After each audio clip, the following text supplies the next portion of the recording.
Magandang araw po sa inyong lahat, mga kapatid sa pananampalataya. Ako po si Ed Malay. Ako po ay Servant Leader for Formation ng Bukas Loob sa Diyos Catholic Charismatic Community at kasalukuyan din pong pangalawang Pangulo para sa Mindanao ng tinatawag nating Sangguniang Laiko ng Pilipinas. Ngayon, tayo po ay pumapasok sa panahon ng Kwaresma. Kadalasan, ang Kwaresma ay nagiging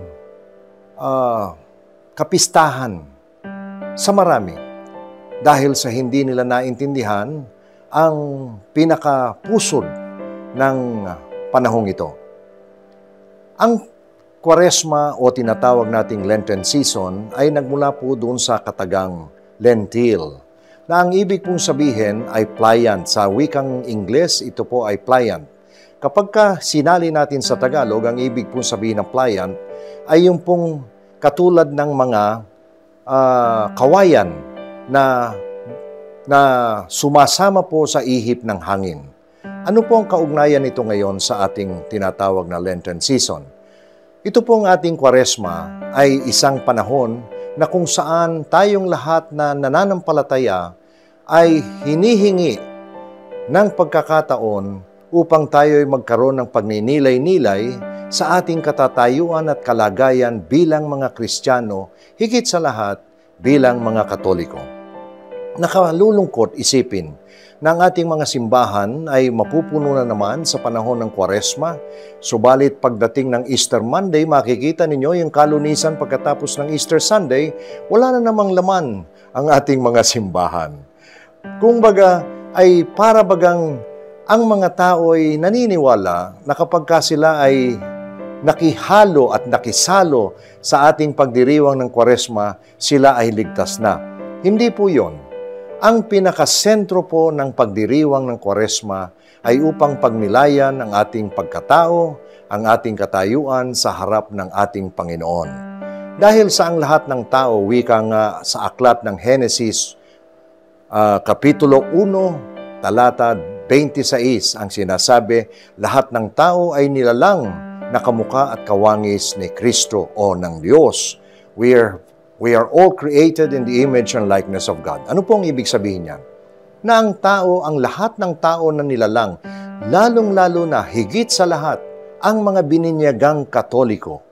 Ang lahat tayong nananalig sa Panginoon na nasa simbahang Katoliko ay ipinanganak, nilalang na kamukha at kawangis ni Kristo. Sa makatwid, lahat ng tao ngayon sa panahon ng Kwaresma ay kinakailangang manumbalik sa imaheng yon ng ating Panginoon. Ito po yung panahon na kung saan tayo ay dapat na magnilay kung paano ang dapat nating gawin upang tayo ay manumbalik dun sa ating imahe bilang kamukha at kawangis ng ating Panginoon. Mahirap pong gawin yan sapagkat ang tao ay nakabilad, ang tao ay naka-expose po sa ating kamunduhan at marami pong mga pangyayari sa ating paligid na kung minsan nakakaapekto po sa ating pananampalataya. No? Ngayon, ito pong ating ginagawa ngayong Kwaresma, number 1, dapat po hindi lamang yung pagninilay, kung hindi dapat magkaroon tayo ng confrontation o kaya kailangang humarap tayo sa Panginoon sa pamamagitan po ng ating mga kaparian na kung saan tayo dapat lahat ay magkaroon ng general confession. Kailangan isangguni natin at ibigay natin ang lahat doon sa ating mga kaparian ang paghingi ng tawad sa ating Panginoon sa lahat ng mga kasalanang ating nagawa. Now, bakit po kailangan yan? Sapagkat ito pong Kwaresma ay isa pong pagdiriwang din sa pagkakaroon natin ng unang Eucharistiya sa kasaysayan ng ating simbahang Katoliko. Ano po yan? Ito po yung ating Last Supper, na kung saan ipinamahagi ni Kristo ang tinapay na kumakatawan sa kanyang katawan at ang alak na kumakatawan sa kanyang dugo. This is the first celebration, ang unang selebrasyon ng Eucharistiya. Now, ano pong kaugnayan nito sa ating pagbabago na kinakailangang gawin natin dito sa ating pagninilay na gagawin dito sa panahon ng Kwaresma o ginagawa sa panahon ng Kwaresma. Sapagkat tayong lahat ay hinihingi ng pagkakataon at ng ating Panginoon na maging Eucharistia din. Sa pagtanggap natin ng Eucharistia o katawan ni Jesus, kinakailangan ang katawang yan ay magkaroon ng epekto sa ating katawan, sa ating pagkatao, upang tayo'y manumbalik doon sa imahe, kamukha at kawangis ng ating Panginoon. Ang ibig pong sabihin, sa pagtanggap natin ng Eucharistia, tayong lahat ay dapat maging Eucharistia rin para sa iba.